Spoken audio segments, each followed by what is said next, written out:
Bonsoir à toutes et à tous.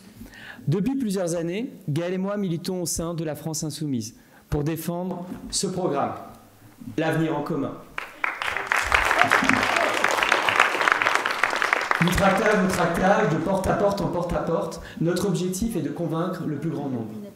Mais pour y parvenir, il est essentiel d'être bien formé. D'autant plus que le programme évolue chaque année grâce au travail des députés et de l'Institut La Boétie, présidé par Clémence Guettet et Jean-Luc Mélenchon. Notre mouvement s'est construit autour de ce programme, détaillé et chiffré. Pourtant, malgré la richesse de ce projet politique, nous n'en maîtrisons pas toujours tous les aspects. C'est donc dans le but de diffuser le plus largement possible les idées de notre mouvement que nous avons décidé de mettre en place un cycle de conférences destiné à former le plus grand nombre, militants, citoyens ou simples curieux. Pourquoi avons-nous invité Bastien Lachaud? Eh bien, Gaël va vous répondre.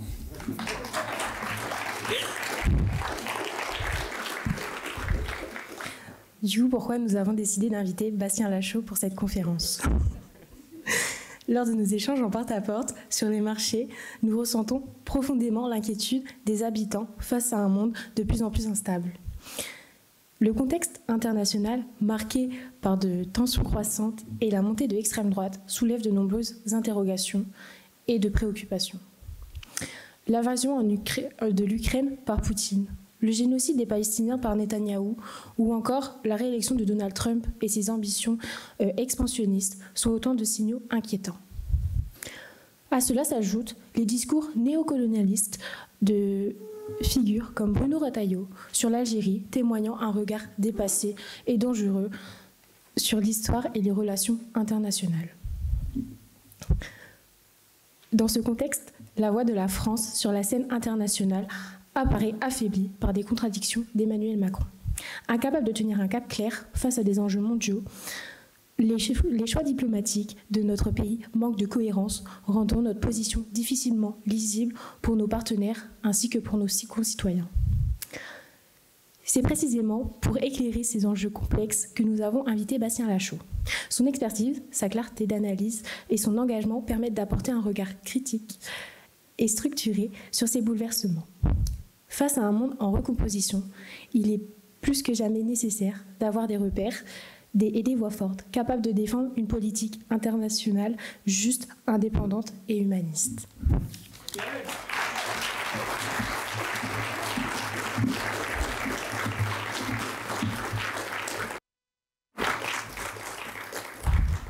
Face aux tensions internationales, Emmanuel Macron a annoncé une augmentation significative du budget de la défense française, visant à le porter à 3% du produit intérieur brut.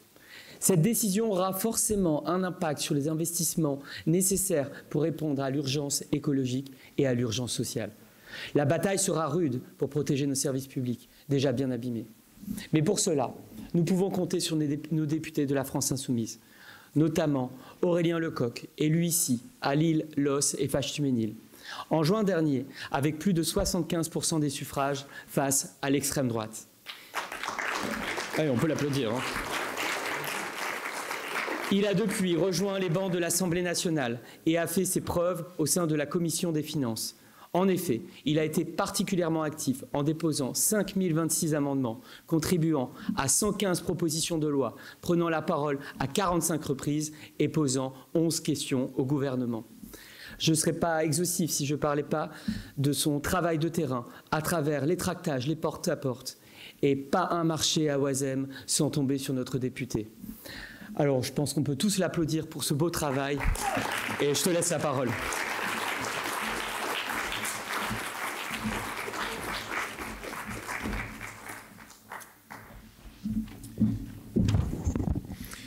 Bonsoir à toutes et tous. Je voudrais commencer par remercier Gaël et Aurélien pour tout le boulot accompli dans la préparation de cette réunion. Pourquoi on fait cette réunion ce soir? Je voudrais juste dire un mot là-dessus, d'abord en introduction, parce que on a souvent dit, et ils l'ont rappelé, que nous sommes des militants de terrain, que nous allons partout, que nous sommes convaincus que si nous voulons l'emporter, ce sera d'abord par la mobilisation populaire et donc par le travail acharné des militants. Mais ça ne suffit pas. Ça ne suffit pas parce que si nous voulons réussir à atteindre notre objectif, c'est-à-dire la révolution citoyenne. Alors oui, nous avons besoin aussi de théorie. Vous savez, la théorie n'est rien sans l'action et l'action n'est rien sans la théorie. Alors, grâce à Gaël et Aurélien aussi, le temps de la théorie est venu. Je le dis parce qu'ils m'ont un peu harcelé ces derniers mois pour me dire il faut qu'on fasse des formations, il faut qu'on en... Et j'ai fini par leur dire écoutez, proposez des formations, faites-en une liste. Et donc, c'est grâce à eux qu'on a décidé de lancer des premières formations, conférences qui prendront différentes formes et qu'on reçoit ce soir Bastien Lachaud qui nous fait l'honneur, le plaisir et l'amitié d'être là et j'aimerais qu'on applaudisse de nouveau. Donc si vous aussi, vous voulez qu'on traite de sujets particuliers, n'hésitez pas à transmettre vos idées, à aller voir Aurélien et Gaël ou à me les donner pour qu'on puisse en organiser de prochaines. Je vais essayer de ne pas parler trop longtemps, mais pour dire 2 mots. Je crois qu'on ne peut pas commencer cette réunion sans dire un mot d'abord de l'actualité brûlante. L'actualité brûlante dans notre pays, c'est les attaques répétées de l'extrême droite contre notre République. La lente pente prise par le pays dans sa fascisation, ou plutôt dans la fascisation d'une partie de ses élites et de ses responsables politiques. C'était déjà le sujet et le cœur du combat lors des élections européennes, puis des élections législatives, lors des batailles à l'Assemblée nationale, sur le budget, sur la censure, sur la protection que le Rassemblement national a offert au gouvernement de la bourgeoisie, qui est finalement celui d'Emmanuel Macron. Mais ces dernières heures, cette semaine, un acte nouveau a été posé par l'extrême droite. Celui de s'en prendre à des magistrats, celui de remettre en cause les institutions de notre République et celui de décider de poser un acte séditieux, d'appeler à la mobilisation de rue à côté de l'Assemblée nationale pour attaquer directement des magistrats. Et cela, nous ne pouvons pas l'accepter, parce que lorsque les soutiens de Trump et réciproquement décident de se rassembler à proximité de l'Assemblée nationale, alors il y a alerte. Et cette alerte doit retentir dans tout le pays. Et donc oui, nous assumons avec les Insoumis d'avoir répondu à celles et ceux qui, souvent, lancent les premiers appels. Les organisations de jeunesse, à l'Union étudiante, à l'Union syndicale lycéenne, qui très rapidement nous ont dit qu'il fallait que nous nous mobilisions. Et donc, pour une première riposte immédiate, nous serons, je l'espère, nombreuses et nombreux à être présents à Paris à 13h, place de la République ce dimanche. Mais vous l'avez compris, ce n'est qu'une première étape dans la réplique.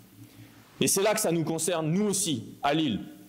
Nous devons organiser une riposte de masse implacable lors du 1er mai prochain, pour dire que les jeunes, que les travailleuses et les travailleurs, jamais n'accepteront le Rassemblement national, qui ne vise qu'à une chose, c'est diviser le peuple et les travailleurs entre eux pour protéger les intérêts des puissants. Et donc nous allons nous atteler à cette tâche et à faire en sorte que le 1er mai lillois, y compris, soit une grande mobilisation. J'arrive au sujet de la conférence de ce soir, avant de laisser la parole à Bastien. La guerre est revenue sur notre continent, vous le savez. La France insoumise avait alerté, Jean-Luc Mélenchon le premier, depuis des mois, depuis des années. Il avait posé sur la table ce qu'auraient pu être des solutions. Une conférence internationale des frontières, par exemple. Il avait appelé, dès l'invasion de l'Ukraine, à ce que la France puisse jouer son rôle diplomatique. Emmanuel Macron, comme en son habitude, s'est couché devant les Américains, n'a rien fait, a attendu, a gesticulé, et aujourd'hui vient pleurer, disant que nous ne sommes pas présents dans les négociations. Une fois de plus, merci Macron. Et désormais, dans son acte de rébellion face aux États-Unis, il nous dit « préparons notre propre défense, augmentons nos budgets militaires ». La réalité, c'est que ce que propose Emmanuel Macron, c'est justement de se plier au diktat américain. Les Américains nous ont dit « nous ne voulons plus nous occuper de la défense, augmentez vos budgets, vos budgets des armées et de la défense à hauteur de 5% de votre PIB. Et nous, Pour contredire les Américains, nous proposons d'augmenter notre budget de la défense à 5% du PIB.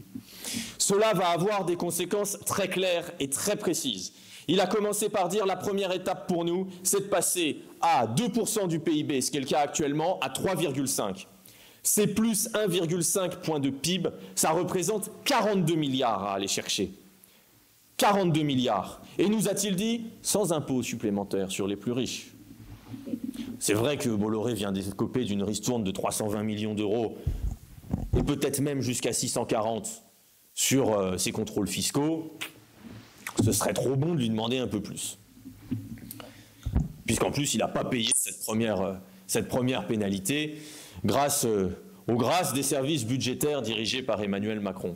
Alors 42 milliards d'euros d'économies, sans faire payer les plus riches, on va aller les chercher où?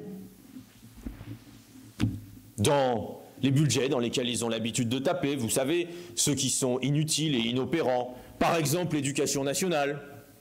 Par exemple, la sécurité sociale, qui est le premier poste de dépenses publiques dans ce pays. Voilà où ils vont aller taper, alors que l'austérité fait déjà rage. Nous avions prévenu, y compris nos camarades socialistes. Camarades est un grand mot, sans doute trop pour eux. Nous les avions prévenus en leur disant si ce budget passe, alors ce sera terrible et ce sera la catastrophe. Et d'ores et déjà, les classes ferment, comme c'est le cas à Fâche-Tuménil, à l'école Florian ou à l'école La Fontaine. D'ores et déjà, l'austérité frappe nos universités, comme c'est le cas à l'université de Lille, avec près de 10% d'heures en moins et 150 places supprimées en L1 de licence de sciences politiques, comme c'est le cas aussi dans les lycées. Et je salue les lycéens et les lycéennes de Montebello, aux côtés desquels j'étais hier, qui eux aussi vont voir les options supprimées. De toute façon, c'est optionnel, ça ne sert à rien, comme le savoir. Qui vont voir les effectifs dans les classes exploser. 35 finalement, c'est correct pour apprendre les mathématiques. Voilà la réalité, voilà les conséquences directes de leur budget d'austérité. Et voilà sur ce budget les 40 milliards d'austérité supplémentaires qu'ils veulent ajouter, c'est-à-dire la destruction méthodique et définitive de nos services publics. Et c'est pour cela aussi qu'il y a alerte. Je ne fais pas plus long parce que j'en ai déjà trop dit. Je voulais dire un mot de l'Algérie et des provocations répétées sur le plan international de celui qui n'est pas capable de se borner à son ministère de l'Intérieur.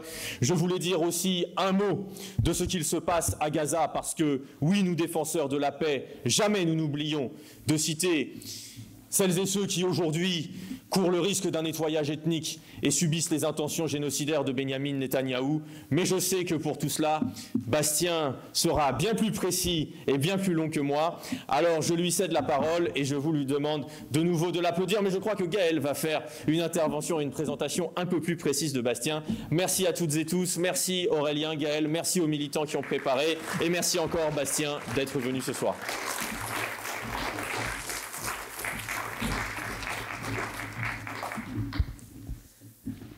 J'ai la tâche de vous présenter Bastien Lachaud, pour ceux qui ne le connaissent pas encore. Bastien Lachaud est député de la 6e circonscription de la Seine-Saint-Denis, qui comprend les villes d'Aubervilliers ainsi que Pantin. Il est membre de la commission de défense.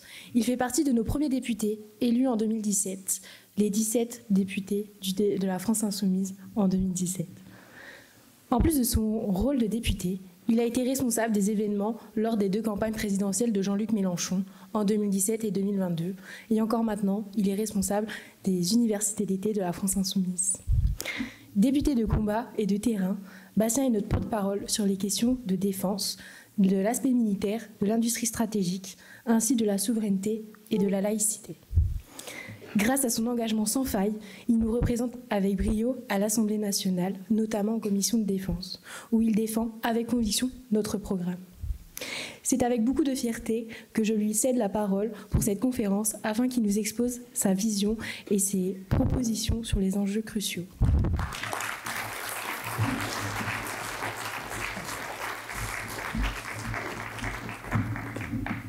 Merci beaucoup de la présentation. Je vais essayer d'en être digne.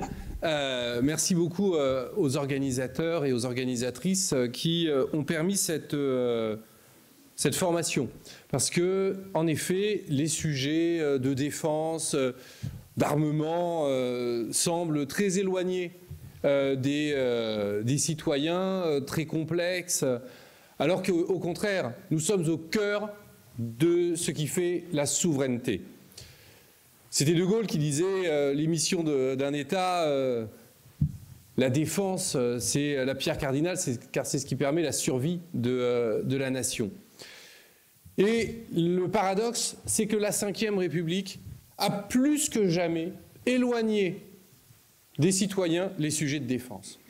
C'est ce fabuleux domaine réservé du président de la République. Alors ça n'existe nulle part dans la Constitution, parce que le responsable de la défense nationale, c'est le Premier ministre, c'est dans l'article 21 de la Constitution, mais ça n'empêche que depuis De Gaulle, il y a ce fameux domaine réservé.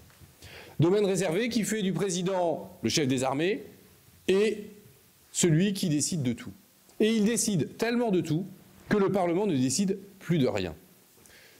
À quand remonte le dernier débat sur les questions de défense à l'Assemblée nationale? Le vote de la LPM, il y a maintenant 2 ans, que nous avons fait à marche forcée. Je vais y revenir. Il est donc indispensable que les citoyens reprennent pied dans ces questions. Parce que depuis que la conscription et que le service militaire a été non pas supprimé, non pas aboli, mais suspendu par Jacques Chirac, les citoyens s'éloignent encore plus de ces questions. Alors, une formation sur cette thématique est essentielle et elle l'est encore plus au vu des circonstances actuelles. Je ne vais pas m'étendre très longuement sur la guerre en Ukraine. Rappelons les faits. Vladimir Poutine a, en dépit du droit international, mené une guerre d'agression en Ukraine depuis maintenant plus de 3 ans. Alors, on peut essayer de comprendre les mécanismes qui ont conduit à cette guerre. Déjà, rappelons-nous que l'Ukraine était une république soviétique du temps de l'URSS, que pour la première fois depuis très longtemps en Europe, un empire s'est effondré sans qu'il n'y ait de conférence sur les frontières pour justement régler les conflits. Entre l'Ukraine et la Russie, il y avait un conflit frontalier sur la question de la Crimée, sur la question du Donbass.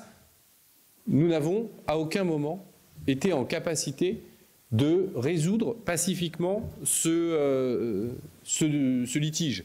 Pire, lorsque l'URSS s'était effondrée, un engagement avait été pris vis-à-vis de Mikhaïl Gorbatchev à l'époque, qui était de dire que l'OTAN ne s'élargirait pas aux républiques de l'ancienne URSS, voire même de l'ancien bloc de l'Est. Évidemment, l'OTAN s'est étendue et l'URSS, enfin la Russie, a pu légitimement se sentir encerclée par un adversaire, dirait-on. Parce que l'OTAN, à l'origine, c'est quand même la réplique au pacte de Varsovie, bref, 2 alliances opposées pendant la guerre froide. Rien de cela ne justifie l'invasion de l'Ukraine par Poutine. Mais par contre, cela peut nous permettre de comprendre les causes, et à partir du moment où on comprend les causes, on peut essayer d'éviter que les mêmes problèmes se reproduisent. Alors, dès qu'on dit cela, on est repeint en pro-Poutine, en nous expliquant que nous nous sommes constamment trompés quand nous expliquions que non, l'URSS n'envahirait pas l'Ukraine, etc., etc.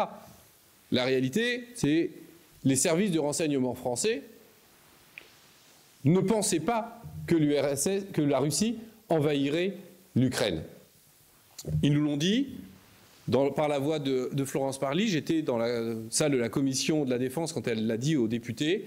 3 jours avant l'invasion, nous avons les mêmes renseignements que les Américains, nous n'en tirons pas les mêmes conséquences.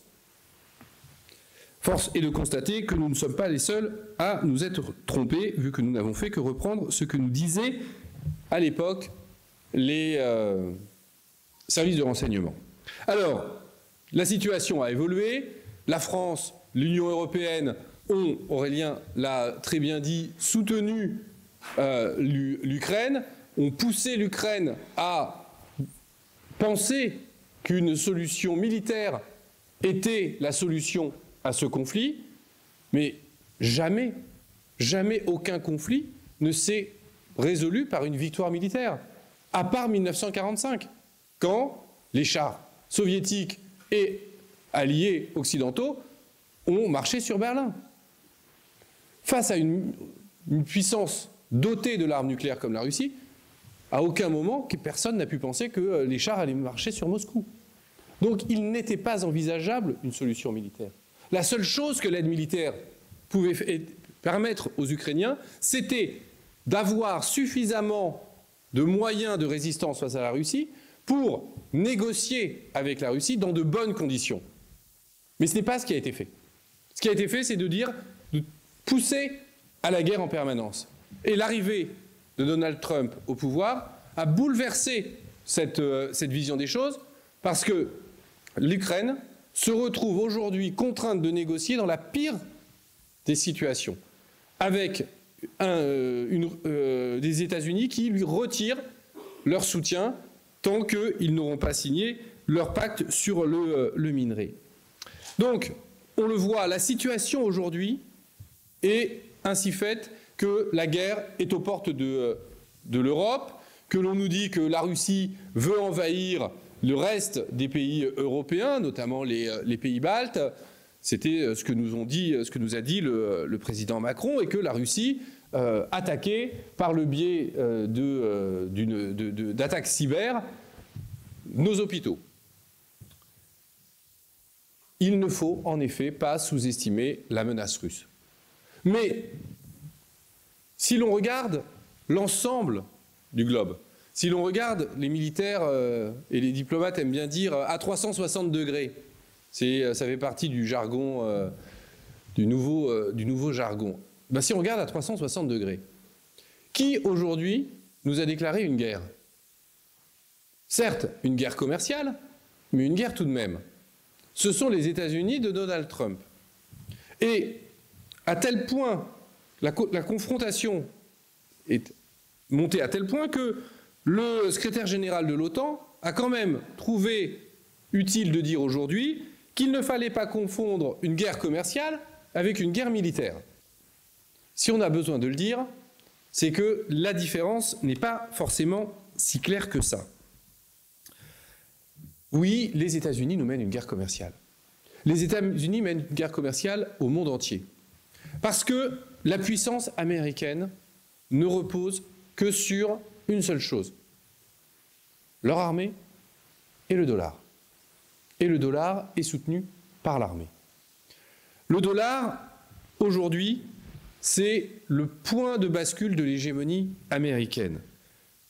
Avant, c'est les Américains qui avaient mis en place ce système, c'est le système de Bretton Woods, 1944, à la fin de la guerre. On va dire, bon ben voilà, on a le dollar, toutes les monnaies sont définies sur le dollar, mais le dollar, lui, est défini sur l'or. C'est-à-dire qu'il ne peut pas y avoir plus de dollars émis qu'il n'y a d'or dans les caisses américaines, vu que chaque dollar doit pouvoir être converti immédiatement dans sa propre valeur en or.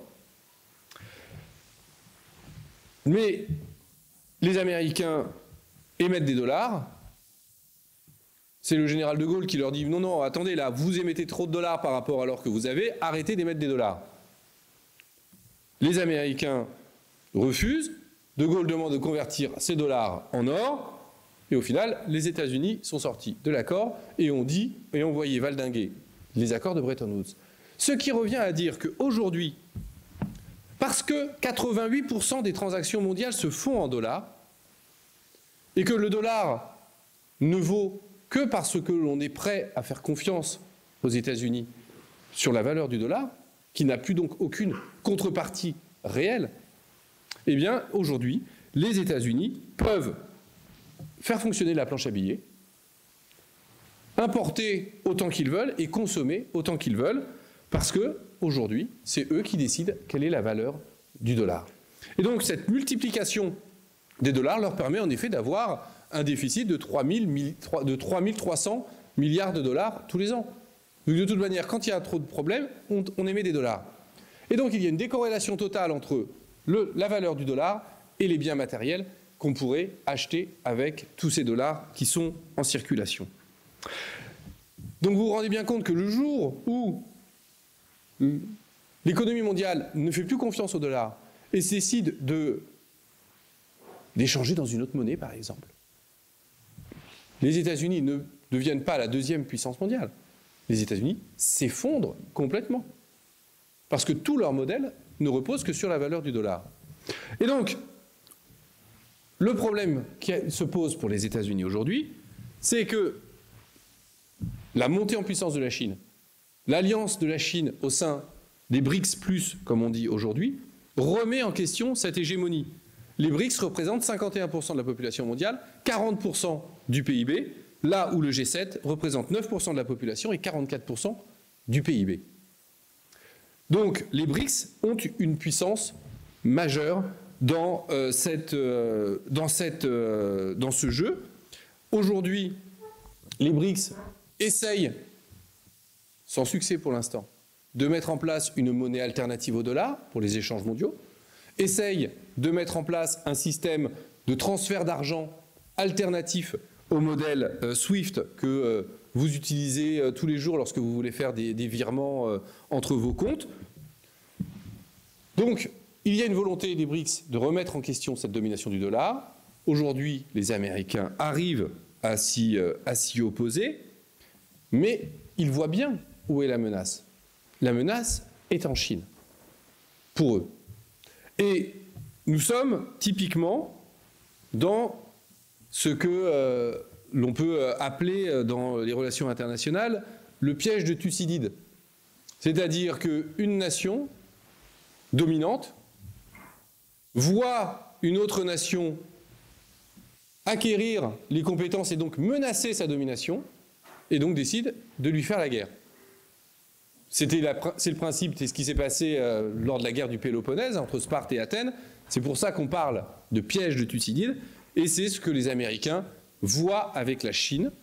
Et donc, on le voit, les Américains recentrent leurs activités militaires dans l'Asie-Pacifique, eux, ce qu'ils appellent l'Indo-Pacifique. Et le fait d'appeler cette zone Indo-Pacifique, il y a une raison. Déjà, quand on parle d'Indo-Pacifique, on élimine la Chine, qui est quand même la première puissance de la zone. Ensuite, il y a la volonté de concevoir un encerclement de la Chine, un endiguement, comme au même titre qu'ils avaient pratiqué l'endiguement face à l'URSS. Il y a 375 000 militaires aujourd'hui et dans plus de 60 sites dans cette zone autour de la Chine. C'est évidemment massif. Et donc, on a là, on va dire, c'est le pivot pacifique, comme on dit. C'est-à-dire que les Américains se désintéressent de l'Europe et concentrent leurs activités en Asie-Pacifique. Et donc, aujourd'hui, on se retrouve dans un moment de crise du capitalisme où la production est concentrée en Chine et la consommation concentrée aux États-Unis. Et c'est la domination par le dollar qui permet cela. Et donc, les Américains, pour ne pas perdre leur rang, se lancent dans une stratégie axée sur l'accaparement des ressources stratégiques en se recentrant sur l'Asie-Pacifique, en se désengageant de l'Ukraine et de l'Europe. Quel est aussi l'intérêt de se désengager de l'Ukraine et de l'Europe et de renouer des liens avec la Russie? Évidemment, rompre les accords qui se sont noués suite aux sanctions occidentales face à la Russie, entre la Russie et la Chine. Volonté effective, depuis la nouvelle administration Trump, de se rapprocher des Russes pour les séparer de la Chine. Et donc, on se retrouve là dans une situation où Donald Trump réaffirme le caractère impérialiste des États-Unis, une nation qui n'a jamais cessé d'avancer ses intérêts, Mais là, très clairement, il le fait de manière plus que jamais évidente. Quel est l'objectif de Donald Trump? Donald Trump veut rapatrier la production au sein des États-Unis. Donc, que fait-il? Il émet des droits de douane et il fait baisser le dollar. Donc, l'importation va être doublement plus chère pour les Américains.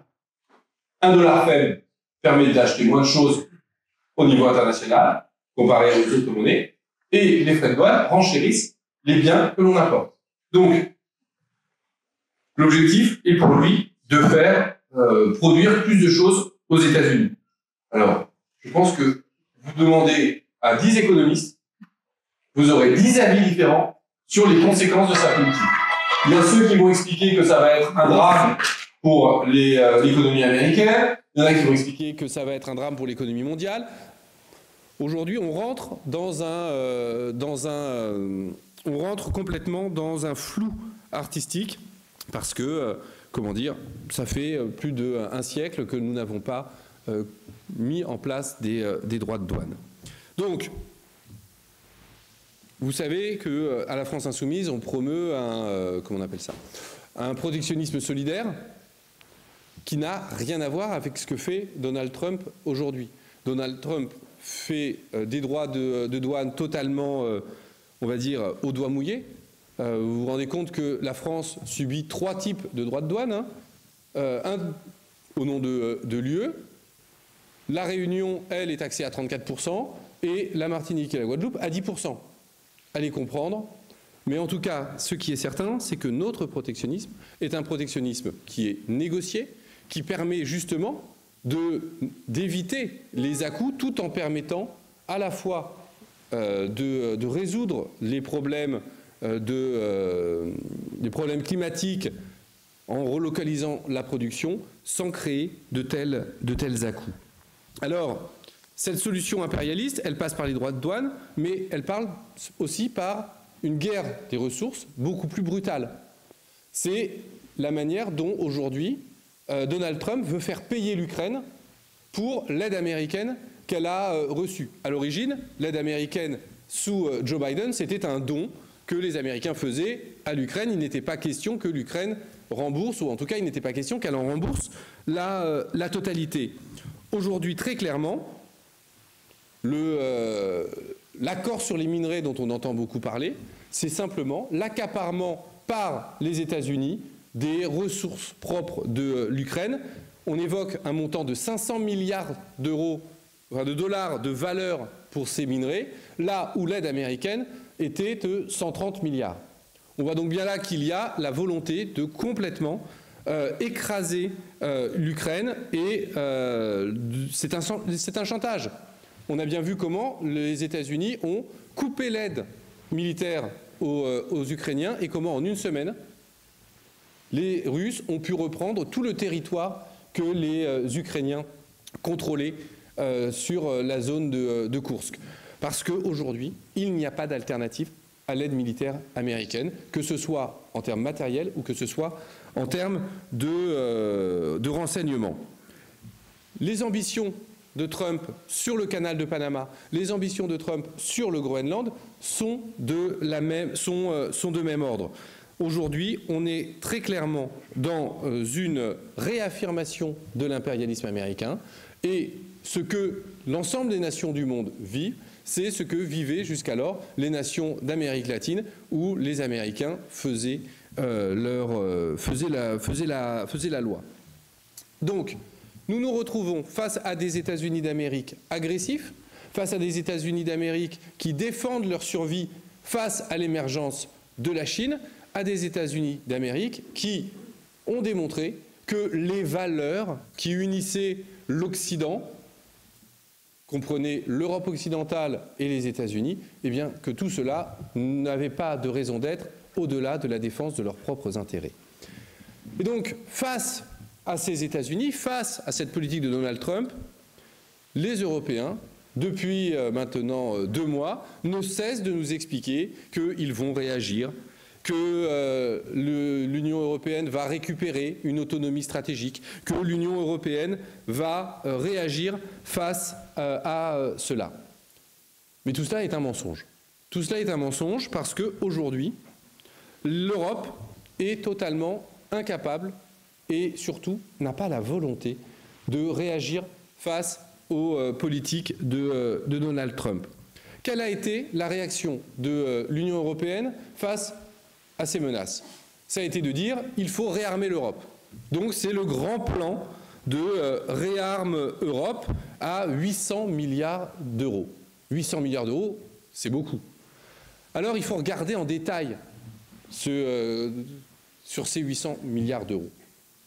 Et puis surtout, il faudra regarder en détail, c'est pourquoi faire ces 800 milliards d'euros. Alors ces 800 milliards d'euros, déjà ils n'existent pas. Pas vraiment. Il y en a 150 milliards qui existent, ça va être un emprunt de la Commission européenne qui vont servir à financer des achats communs d'armes entre différents pays européens. 150 milliards sur les 800 milliards. Et si on regarde en détail, alors oui, il y a des critères, hein, il faut acheter préférentiellement européen, etc. Mais pas uniquement. On peut par exemple faire des partenariats avec des pays qui ne sont pas européens mais qui ont signé des accords avec l'Union européenne. Prenons un exemple au hasard, la Corée du Sud. Vous allez me dire pourquoi la Corée du Sud? Est-ce que vous savez que la Corée du Sud exporte en Europe autant d'armements que la France? 6,9 milliards d'euros d'armements exportés par la Corée du Sud en Europe, c'est la même chose que la France, qui est le premier pays exportateur d'armes en Europe. Donc, ces 150 milliards, ils vont pouvoir servir aussi à acheter des armes sud-coréennes. Alors que l'objectif affirmé de Réarme Europe, c'est de dire on va développer une base industrielle et technologique de défense européenne. Bref, on va doter l'Europe de la capacité de produire elle-même les armes dont elle a besoin. Donc on se rend compte que sur ces 150 milliards, c'est pas aussi clair que ça. Ensuite, on regarde les 650 autres milliards. De quoi s'agit-il? Il s'agit d'autorisation de déficit supplémentaire pour les pays membres de l'Union européenne. C'est-à-dire qu'on leur dit, alors ça fait 40 ans qu'il y a les critères de 3% du PIB qu'il ne faut surtout pas dépasser. Hein, il ne faut pas les dépasser pour construire des hôpitaux, il ne faut pas les dépasser pour construire des écoles, il ne faut pas les dépasser pour lutter contre le réchauffement climatique. Eh bien là, ces 3%, ils n'existent plus quand il s'agit de construire des armements. Donc ces armements, il n'y a que pourraient acheter, parce que là c'est potentiel, hein, il faudrait que les pays soient d'accord pour défendre, pour dépenser et plus que les 3%. Eh bien, sur ces 650 millions, il n'y a aucun critère. C'est-à-dire que tous les pays de l'Union européenne qui ont commandé des avions américains F-35 vont pouvoir financer l'achat de ces armements grâce au budget de l'Union européenne. Donc, on voit bien là que toute l'idée de dire autonomie stratégique, réponse indépendante de l'Union européenne face aux États-Unis, tout cela, en fait, n'existe pas. Tout cela n'existe pas parce que si on regarde le texte qui accompagne ces 800 milliards, c'est le livre blanc de la défense européen. Dedans, il explique que l'on va construire une chaîne de valeur transatlantique. Donc quand on dit chaîne de valeur dans le monde capitaliste, c'est très clairement qu'il va y avoir des échanges commerciaux. Et pire que tout, en termes de vision géostratégique, tout ce qui est dit, c'est l'OTAN reste l'alpha et l'oméga de la défense européenne. Donc l'OTAN, autant dire les États-Unis, vu le poids que représentent les États-Unis au sein de l'OTAN. Et puis surtout, au-delà même de dire ça, bon, on pourrait se dire, bon, allez, ils redisent l'OTAN parce que ce sont les vieilles antiennes, ils ne sont pas capables de réfléchir autrement qu'ils ne le font depuis la fondation de l'Union européenne. Mais en fait, cela va même beaucoup plus loin. Ce livre blanc explique qu'il y a un axe du mal qui réunit la Russie, la Biélorussie, la Corée du Nord, l'Iran et la Chine. Alors ça fait maintenant 3 ans ou plus qu'on nous explique que l'ennemi principal, la menace existentielle pour l'Europe, c'est la Russie. Eh bien là, dans ce texte, l'Union européenne trouve le moyen de tirer un signe égal entre la Russie et la Chine. Donc la Chine deviendrait presque une menace existentielle pour l'Union européenne si on suit leur logique. Et toujours dans la même logique, l'Union européenne devrait multiplier les partenariats et signer des partenariats de défense avec, devinez qui, le Japon, la Corée du Sud, la Nouvelle-Zélande, l'Australie. Bref, les alliés américains dans la zone Indo-Pacifique. Et donc, la boucle est bouclée. L'Union européenne, dans ce document, vient de, montrer sa vassalisation toujours plus importante vis-à-vis des États-Unis. On va continuer à vous acheter des armements, et on est d'accord pour dire que la Chine est une menace. Bref, on est d'accord pour vous suivre dans votre croisade contre la Chine en Indo-Pacifique. Voilà ce que nous explique ce livre blanc de l'Union européenne. Donc, voilà pourquoi l'Europe montre qu'elle est incapable de penser en dehors du cadre, qu'elle ne le souhaite pas, et que tous les discours sur l'autonomie stratégique européenne dont se repaît Emmanuel Macron ne sont que des mensonges ou des choses qui n'existeront pas. Ces choses qui n'existeront pas, il y a plusieurs raisons à cela. Tout simplement déjà parce que l'ensemble des pays de l'Union européenne, à part la France, ne conçoivent leur défense depuis 1945 que sous le parapluie nucléaire américain. Il n'y a plus de véritable culture de la défense hors de l'atlantisme dans tous ces pays. La France est une exception.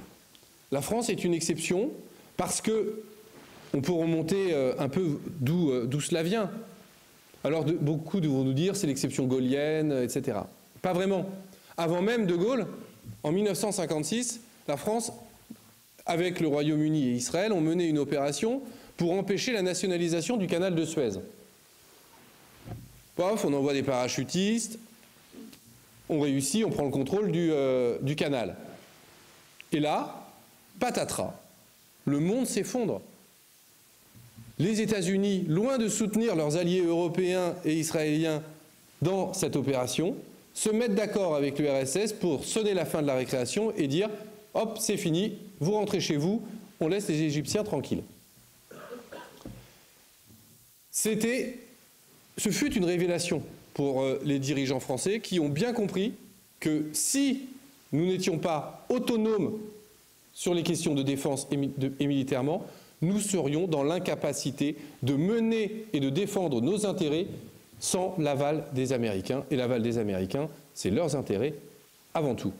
C'est pourquoi, dès 1956, le programme nucléaire a été lancé. Et c'est ce qui fait la particularité de la France. La France est une nation dotée de l'arme nucléaire. La France possède une dissuasion totalement autonome. Les Britanniques ont une dissuasion, mais elle ne fonctionne pas aujourd'hui sans les Américains. La France est capable de rayer de la carte n'importe quel pays qui l'agresserait. Et ça modifie tout. Ça change tout. Ça change la manière dont on peut concevoir la défense. Ça modifie également notre rapport au monde. Parce que nous sommes indépendants. C'est-à-dire que nous pouvons parler au monde d'une voix différente de celle de nos alliés. Nous pouvons défendre le droit international. Nous pouvons agir tout seuls. Et à ce côté de cette dissuasion nucléaire, nous avons conservé pour pouvoir produire la dissuasion nucléaire. Parce que la dissuasion nucléaire, qu'est-ce que c'est ? La dissuasion nucléaire, c'est le missile M51-4 qui est propulsé par nos sous-marins nucléaires lanceurs d'engins. Bon, déjà, pour pouvoir lancer un tel missile, il faut savoir construire une fusée. Ensuite, nos sous-marins nucléaires lanceurs d'engins, c'est l'objet le plus complexe jamais conçu par l'être humain. Déjà, c'est un sous-marin, il faut aller sous l'eau. Ensuite, dedans, il faut opérer une centrale nucléaire. Je vous rappelle que la Marine nationale française est le deuxième opérateur de réacteurs nucléaires après EDF au niveau européen. et il faut mettre une fusée dedans. Bref, rien que pour construire un sous-marin comme ça, il faut une technicité que 4 nations dans le monde ont. Et il faut l'industrie qui va derrière. Ensuite, pour que ce sous-marin nucléaire qui est à Brest puisse partir dans l'océan Atlantique, se diluer comme on dit, sans être suivi par un autre sous-marin, sans être attaqué, etc. Il faut des radars, il faut des frégates qui sont en capacité de repérer les sous-marins, il faut des sous-marins nucléaires d'attaque qui vont protéger le sous-marin. Bref, il faut tout un écosystème militaire autour qui fait que nous avons aujourd'hui en France une base industrielle et technologique de défense qui est d'une certaine manière unique au monde, qui est en capacité de produire seul un avion, etc., etc. Bref, nous avons, parce qu'il y avait la dissuasion, entretenu un outil industriel qui est aujourd'hui quasiment le dernier que nous ayons, qui fonctionne de A à Z de manière souveraine. Donc c'est un outil industriel qui, pour nous insoumis, est très important parce que dedans il y a des compétences que l'on peut basculer dans le domaine civil et qui nous seront utiles pour lutter contre le réchauffement climatique, pour réindustrialiser le pays. Eh bien cet outil industriel contribue également à notre indépendance. Alors notre indépendance, évidemment, elle n'est pas complète. Évidemment, il y a encore des choses que nous achetons aux Américains. Beaucoup moins que les autres pays de l'Union européenne. Les autres pays de l'Union européenne, c'est 62% de leur matériel qui est acheté aux Américains. Donc vous voyez, les 800 milliards, il y en a déjà 62% qui vont partir aux États-Unis. En France, c'est 17%. Donc c'est 17% de trop, mais comparé au reste de l'Union européenne, ça démontre notre indépendance. Et donc, même Emmanuel Macron a été obligé de le reconnaître. Vu que nous avons la dissuasion nucléaire, vu que nous avons cet outil industriel, nous ne craignons pas et nous ne risquons pas la même chose que les autres pays de l'Union européenne. Il l'a dit dans son allocution, quand il a dit que la Russie était une menace existentielle. Il a dit « oui, mais pour nous les Français, c'est différent. On ne va pas être envahis. » Oui, en effet. S'il y a un char russe qui arrive à Strasbourg, Moscou, Saint-Pétersbourg sont rayés de la carte. Donc oui, ça fait réfléchir Vladimir Poutine, si tant est qu'il avait envie de nous attaquer. Après, il faut bien avoir en tête aussi une chose. L'arme de dissuasion nucléaire française, c'est une arme posthume. C'est-à-dire que le jour où on l'utilise, on sait que notre pays n'existe plus. Donc cela fait réfléchir aussi sur tous ceux qui nous disent le parapluie nucléaire, les Polonais. Je pense qu'ils ne maîtrisent pas exactement le concept de dissuasion. Ils nous expliquent qu'on va... ils nous ont demandé notre parapluie nucléaire. Mais ça veut donc dire que pendant 60 ans, ils ont cru que les Américains, que le parapluie nucléaire américain existait. Ils ont vraiment cru que Washington allait se faire vitrifier pour Berlin. Et si on traduit cela aujourd'hui, est-ce que vous pensez réellement qu'on est prêt à accepter que notre pays soit rayé de la carte pour Vilnius ou pour un autre pays européen? Je crois que personne ne peut ne serait-ce que l'imaginer. Donc, penser aujourd'hui qu'un parapluie nucléaire français sur l'Europe pourrait exister, c'est nier tout ce que nous avons nous-mêmes pensé. Si nous avons développé notre programme nucléaire, c'est parce que nous savions que les Américains ne mourraient pas pour nous. Et nous voudrions faire croire aux autres Européens qu'on serait prêt à mourir pour eux. Ça fait 70 ans qu'on ne le croit pas. Donc non, tout cela, c'est de la folie. Par contre, ce qui est vrai dans ce qu'a dit le président Macron, c'est que, oui, en effet, on ne craint pas une invasion russe. Et alors, c'est là où on en vient à la question de la guerre hybride, qui est le véritable risque que la France rencontre aujourd'hui. Qu'est-ce que c'est la guerre hybride? C'est une guerre qui est en dessous du seuil de la guerre. C'est-à-dire, bon, déjà, vous avez remarqué que plus jamais personne se déclare la guerre. C'est on bombarde, on envoie des missiles, etc. On ne déclare même plus la guerre, donc le droit international, tout le monde s'en fiche. Mais là, c'est encore en dessous. On ne va pas recevoir un missile sur Moscou ou sur Paris. On va se faire attaquer dans l'espace, On va avoir un satellite qui va se rapprocher de notre satellite, qui va venir écouter nos communications, qui va montrer qu'ils sont en capacité de désactiver un de nos satellites de communication, etc. C'est des drones sous-marins qui vont rôder autour de Brest pour voir s'ils sont en capacité d'empêcher nos sous-marins nucléaires de sortir. Ça va être des attaques cyber contre des installations civiles, etc. Une des règles, notamment dans le domaine du cyber, que la France s'était toujours donnée, c'était de ne pas attribuer les attaques. Parce que quand on reçoit un missile sur la tête, on sait d'où part le missile. Quand c'est une attaque cyber, c'est beaucoup plus compliqué de savoir d'où vient l'attaque, donc de pouvoir l'attribuer précisément. Prenons un exemple.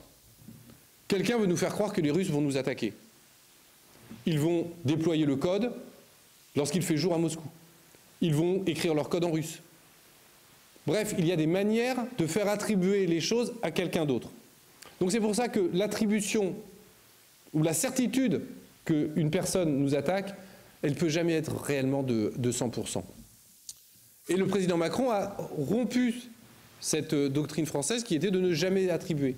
Parce que dans le domaine du cyber, l'attribution, elle est politique, elle n'est pas militaire. Vu qu'il n'y a pas de certitude, c'est un choix politique que d'attribuer. Et donc il a attribué des attaques d'hôpitaux à la Russie. Mais si on s'est fait attaquer par la Russie, quelle est notre réplique? Il ne peut pas dire on se fait attaquer et dans le même temps on ne réplique pas. Donc oui, il y a eu des répliques. Évidemment qu'il y a eu des répliques cyber. Mais la réalité, c'est qu'il n'y a pas que la Russie qui nous attaque de manière cyber. C'est constamment que nous sommes ou attaqués ou espionnés. Et nos alliés, nos amis le font aussi. Il n'y a pas d'amis dans le domaine du cyber. Parce que, justement, comme on peut le faire sans se faire prendre, ou en tout cas sans le faire attribuer, eh bien, on peut être attaqué. Nous, à la France Insoumise, ça fait des années, depuis 2012, qu'on explique que sur ces domaines, ces trois domaines, il faut mettre le paquet. Eh bien, le gouvernement l'a compris très, très récemment. Et on le voit, la loi de programmation militaire qui a été votée en 2022, elle ne répond pas à l'ensemble de ces sujets. C'est d'ailleurs pour ça que le président a dit « Ah ben, on vous a fait voter en urgence une loi en 2022, alors qu'on aurait pu attendre 2025, mais là, il faut recommencer à la rediscuter. Donc, on fait une nouvelle revue nationale stratégique pour répondre aux enjeux du temps. » Donc, ça, c'est ce qu'il nous a dit en janvier. En février-mars, on a le ministre de la Défense qui nous explique « Alors en fait, on sait ce qu'il faut. Il faut 100 milliards en 2030. » C'est les 40 milliards de plus dont parlait Aurélien. Et là, avant même que la revue nationale stratégique, la nouvelle, soit sortie. Donc c'est-à-dire avant même qu'on ait fini d'établir les besoins. Et donc on se retrouve dans la situation où, comme en 2019, où en 2019 on nous avait dit « Ah, il faut tel montant de LPM », comme par hasard pile 2% du PIB, pour répondre aux demandes de Donald Trump, et après on a mis les choses dedans pour tenir dans 2% du PIB. Eh bien là c'est pareil. Comme par hasard, les 100 milliards, c'est les 3% du PIB que demande Donald Trump. Et donc là, je suis sûr qu'au ministère des Armées, ils sont en train de reprendre leurs calculs, etc., et de faire rentrer ce dont ils ont besoin, soi-disant, dans les 100 milliards annoncés par le Cornu. Donc une fois de plus, on fait les choses à l'envers. C'est-à-dire qu'on ne part pas des besoins, des réels besoins militaires du pays, mais plutôt de l'affichage pour satisfaire les États-Unis. Alors, de quoi on aurait besoin aujourd'hui? Est-ce qu'on a besoin de canons de 155? Est-ce qu'on a besoin de tanks, etc. Si on considère que la dissuasion fonctionne et qu'on ne va pas se faire envahir, bah non, on n'en a pas besoin. On a besoin peut-être de bateaux supplémentaires, parce que la particularité de la France, c'est de ne pas être une nation qu'européenne. Parce que c'est bien beau de parler du flanc Est, mais nous avons des territoires sur l'ensemble des océans et nous avons une zone économique exclusive maritime à protéger qui est gigantesque. Rien que la Polynésie, c'est la taille de l'Europe. Et nous avons 2 bateaux en Polynésie. Alors oui, on a du survol satellite qui permet de repérer les pêcheurs, etc. On a des avions pour aller montrer aux pêcheurs qu'on les a repérés. Mais si on veut vraiment aller arraisonner les pêcheurs, on a 2 bateaux et il leur faut une semaine pour arriver sur zone. Donc on a des besoins sur nos territoires ultramarins, des besoins criants. Et on a besoin, d'autant plus sur les territoires ultramarins, que ce sont les zones qui subissent le plus les conséquences du réchauffement climatique. On l'a vu à Mayotte, on l'a vu à La Réunion. À chaque fois, les militaires sont convoqués, sont réquisitionnés pour répondre à des défaillances de l'État. C'est parce qu'il n'y a pas de sécurité civile qu'on a besoin de militaires pour répondre à un cyclone. C'est parce qu'il n'y a pas de service public présent de santé que l'on a besoin du service de santé des armées pour aller monter un hôpital d'urgence. Donc, on le voit, on a des besoins criants sur les territoires ultramarins. Ils étaient complètement absents de la loi de programmation militaire de la dernière fois. Alors évidemment, on a besoin également de traiter les fonds marins. Je vous ai parlé des drones contre les sous-marins nucléaires lanceurs d'engins. Mais aujourd'hui, l'essentiel du trafic Internet ne passe pas par les satellites, mais passe par les câbles sous-marins.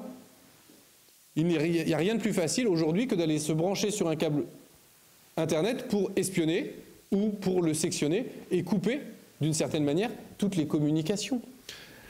Donc là aussi, on a un enjeu. D'autant plus que nous avons aujourd'hui des entreprises françaises qui sont parmi les meilleurs producteurs de câbles sous-marins. C'était Alcatel.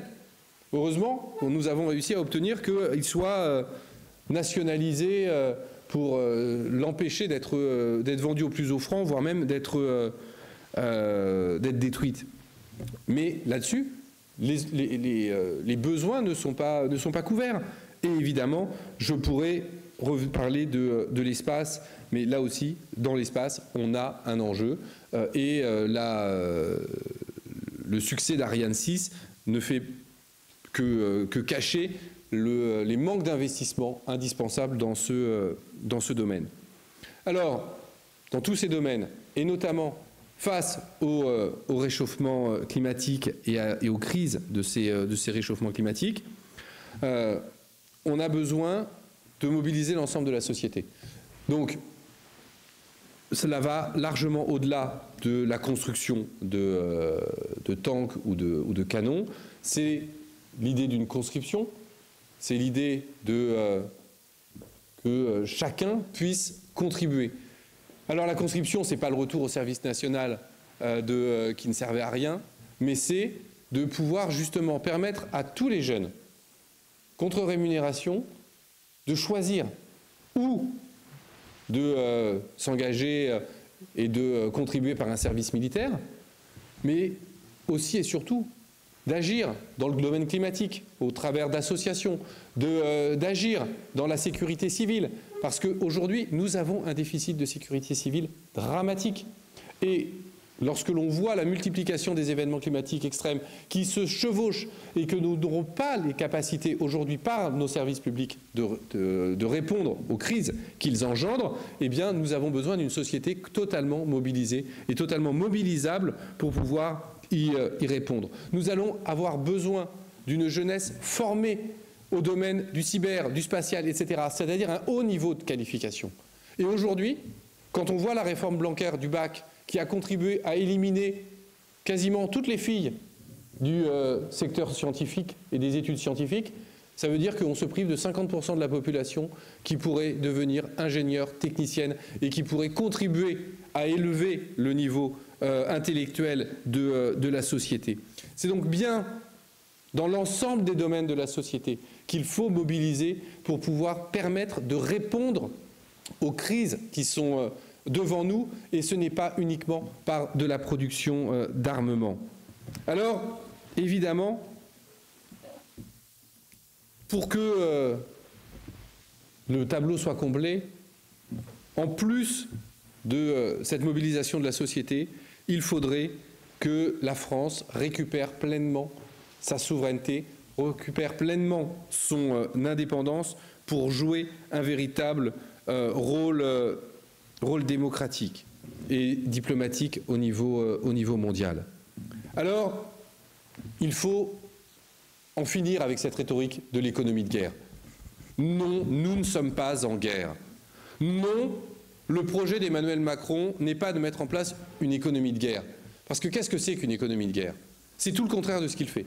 Une économie de guerre, c'est une économie qui est dirigée par l'État. Une économie de guerre, c'est une économie qui est financée par les revenus des plus riches. Si on prend l'exemple des États-Unis en 1940, à la fin de la guerre, le taux d'imposition de toutes les personnes qui gagnaient plus de 8 millions de dollars était de 94%. Et Roosevelt voulait même le porter à 110%, et le Congrès a quand même dit non, quand même, 110% c'est beaucoup, on va rester à 94%. 94%. Voilà comment on finance une économie de guerre et qui permet de financer à la fois la construction de canons, mais aussi de maintenir les acquis sociaux. Parce qu'il n'est pas possible d'envisager une économie de guerre et ne serait-ce que de résister face au choc de la guerre si nous n'avons pas l'unité du peuple. Et aujourd'hui, l'ensemble des politiques racistes qui sont menées par ce gouvernement, en fait, détricotent l'unité du peuple. En faisant croire à l'existence d'une cinquième colonne, d'ennemis de l'intérieur, etc. Eh bien, tout cela fragilise l'unité du peuple et rend toute réponse à une attaque, une agression de notre nation totalement illusoire. Donc il faut lutter contre cette rhétorique de l'économie de guerre. Parce qu'aujourd'hui, on nous parle d'économie de guerre, mais la réalité, c'est que les entreprises de défense, des entreprises dont on a besoin pour notre souveraineté, sont en train de fermer, sont en train d'être vendues aux Américains, et le gouvernement ne fait rien. Je vais prendre un seul exemple, parce que j'ai déjà été beaucoup trop long. Vancorex. Vancorex, c'est une entreprise qui est à côté de Grenoble dans l'Isère. Eux, ce qu'ils font, ils fabriquent du bicarbonate du chlorure de bicarbonate. C'est-à-dire, en gros, ils vont prendre du sel, ils vont le raffiner, et ce sel raffiné va permettre à Arkema, qui est la société d'à côté, de produire un des éléments fondamentaux du carburant d'Ariane 6. Ariane 6, bon, c'est pas fondamental pour notre défense, sauf que c'est le même carburant qu'on met dans le M51. C'est-à-dire que si on perd Vancorex, eh bien, nous ne sommes plus souverains de A à Z sur notre dissuasion. Pourtant, le président Macron, il l'a dit lors de son discours. Ah, sur la dissuasion, on est souverain de A à Z, c'est une dissuasion 100% française. Ben, si on abandonne Vancorex, elle sera plus 100% française. Le sel sera polonais, raffiné en Allemagne ou en Italie et livré en France. C'est-à-dire que le jour où les Allemands décident de ne plus vouloir qu'on ait le M51, ben, ils décideront, et ben nous, on n'aura plus de sel pour le propulser.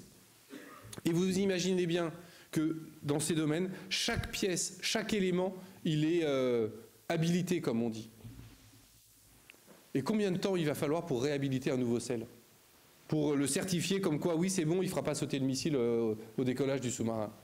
Ben, ça va nous coûter des millions et des dizaines de millions pour faire les essais. Ça coûte 300 millions de sauver la boîte. Et de sauver cette boîte, c'est 500 emplois. Arkema derrière et toute la vallée de la chimie tombe par terre si Vancorex ferme. Donc c'est des milliers d'emplois qui sont perdus. Eh bien, le gouvernement ne fait rien. Laisse faire. Et c'est les salariés qui sont obligés de s'organiser pour essayer de reprendre en coopérative leur entreprise. Donc vous voyez bien, tout cela c'est des discours. Tout cela c'est des belles paroles. Ils n'en ont rien à faire.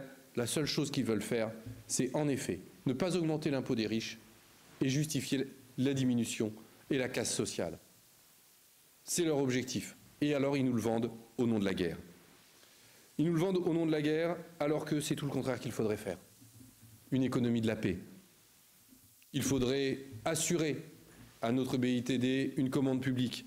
Il faudrait planifier. Il faudrait réfléchir à ce que l'on veut faire pour lutter contre le réchauffement climatique, c'est-à-dire comment utiliser cette BITD de défense pour en effet garantir notre défense, parce que nous avons besoin de garantir notre défense. C'est comme ça que nous pourrons appliquer notre programme, parce que comme ça au moins nous serons sûrs qu'il n'y aura pas de putsch ou qu'il n'y aura pas d'invasion contre nous.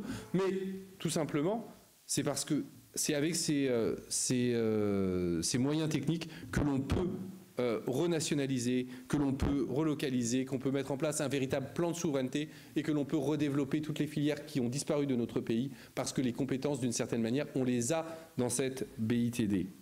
Alors, la France, si la France insoumise était au pouvoir, mettrait évidemment en place cette économie de la paix, mais surtout reverrait complètement son schéma d'alliance et son rôle au niveau international. Oui, il faut sortir de l'OTAN. Il faut sortir de l'OTAN, il faut sortir du commandement intégré de l'OTAN et il faut le faire le plus vite possible. Parce que les États-Unis ne sont pas fiables, parce que l'OTAN n'a plus de raison d'être depuis que le pacte de Varsovie n'existe plus et que la France doit réaffirmer son non-alignement et son autonomie. Alors vous voyez, le président Macron, il a repris nos mots. Hein. Ça y est. Même le Cornu, il a été le dire en Indonésie, il faut qu'on soit non-aligné. Ok, vous voulez être non-aligné, mais vous êtes membre d'une alliance. Comment voulez-vous que le reste du monde croit ce que vous êtes en train de nous dire?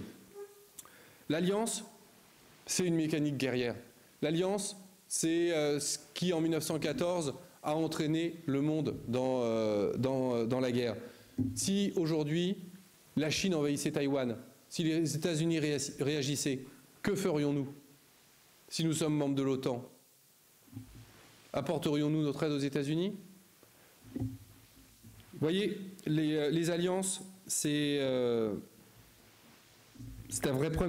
vraiment à prendre avec précaution, surtout quand c'est une alliance qui n'a qu'un seul but, la défense des intérêts des États-Unis. Alors, une fois qu'on a dit qu'on voulait sortir de l'OTAN, on se rend compte que l'idée même de défense européenne, dans ces cas-là, n'a plus grand sens. Dans les traités de l'Union européenne, il est écrit que la défense collective de l'Europe dépend de l'OTAN. C'est écrit dans les traités. Donc, ou alors, ça veut dire qu'ils sont prêts à changer les traités, ce qu'on nous a expliqué qu'il était impossible de faire quand on a voulu faire l'harmonisation sociale, ou alors la défense européenne ne pourra être conçue que dans le cadre de l'OTAN. Et d'une certaine manière, le livre blanc de la défense nous a apporté la réponse. L'Union européenne n'envisage pas sa défense en dehors du cadre de l'OTAN. Donc,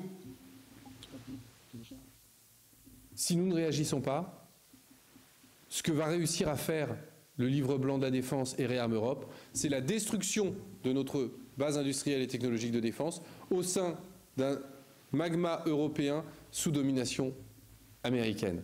C'est-à-dire que nous pourrions perdre les derniers pans d'industrie qui fonctionnent encore parce qu'elle ne sera pas en capacité de résister à la concurrence de l'industrie américaine.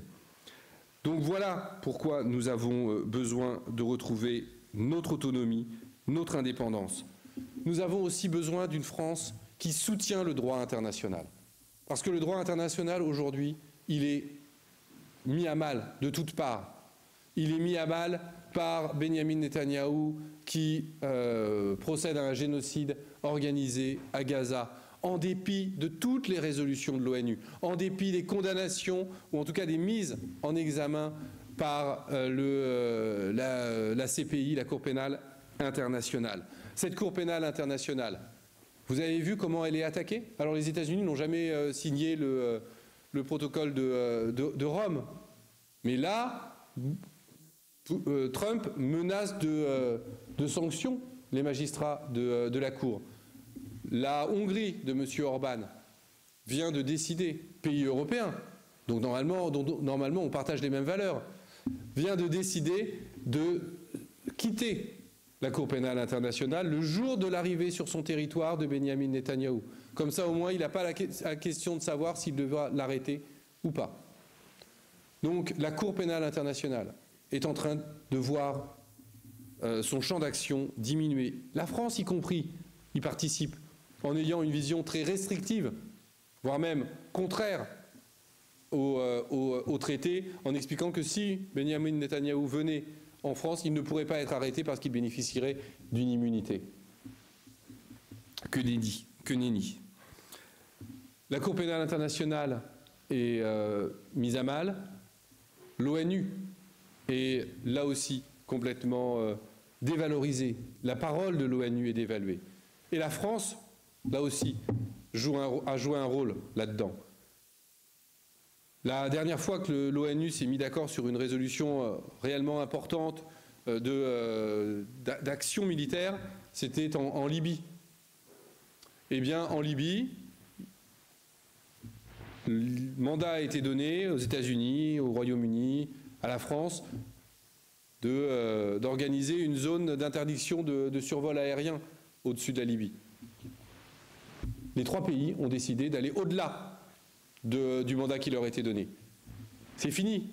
Pourquoi la Chine et la Russie, qui pour une fois avaient fait confiance aux États-Unis, au Royaume-Uni et à la France, la confiance est rompue. Donc il y a tout un travail à faire pour redonner aux Nations Unies un rôle majeur, parce que, alors oui, les Nations Unies c'est imparfait, oui, il y a le Conseil de sécurité, oui, il y a le droit de veto, etc., etc. Il n'empêche que c'est la seule chose qu'on ait. C'est la seule organisation qui soit reconnue par l'ensemble des nations et dont la parole soit reconnue par les différentes nations. Et si on perd ça, ça veut dire que définitivement, on perd tout ce qui reste de droit international. Et des relations internationales sans droit international, qui va trinquer? Les civils, parce que le droit humanitaire international n'existera plus. Alors bon, vous allez me dire, vu ce qui se passe à Gaza, mais au moins, on peut se référer à ça. On peut dire, oui, là, ça, ce sont des crimes de guerre. Oui, ça, ce sont des crimes contre l'humanité. Parce que des définitions juridiques existent. Si on perd ça, c'est fini. C'est la loi du plus fort. Et à ce jeu, la France, c'est pas le plus fort. Donc, même si on voulait regarder les choses d'un point de vue très franco-français, en dehors de tout principe, mais juste de dire, c'est quoi notre intérêt? Notre intérêt, c'est pas d'être lâché dans un monde où c'est la loi du plus fort. Et donc, c'est justement pour toutes ces raisons que nous avons besoin d'une France non alignée, d'une France indépendante. Et quand on dit ça, on ne dit pas une France isolée, c'est tout le contraire. C'est une France qui est capable de parler à tout le monde, de parler au monde, de pouvoir traiter avec l'ensemble des nations à égalité et de pouvoir les entraîner sur des projets d'intérêt général humain. Parce qu'avec le réchauffement climatique, des projets d'intérêt général humain, on en a des dizaines. Il faut lutter contre le réchauffement climatique en agissant de manière coordonnée. Il faut agir dans le domaine du spatial pour réglementer les choses, pour que enfin on arrête Elon Musk de polluer autant qu'il le veut. Il faut imaginer qu'à lui tout seul, il possède plus de la moitié des satellites en orbite et il envoie des satellites par dizaines tous les mois, par centaines tous les mois, et il les envoie. Ça lui coûte si peu cher qu'il envoie même des satellites qui sont en panne, il s'en fiche, il vérifie même pas s'ils fonctionnent parce que l'important c'est la quantité et c'est de faire tourner son usine et ses fusées. Donc nous avons besoin de réglementer le domaine spatial, nous avons besoin de réglementer les fonds marins. Vous avez vu que Donald Trump, en contradiction avec tous les traités internationaux, veut autoriser l'exploitation des ressources dans les zones internationales.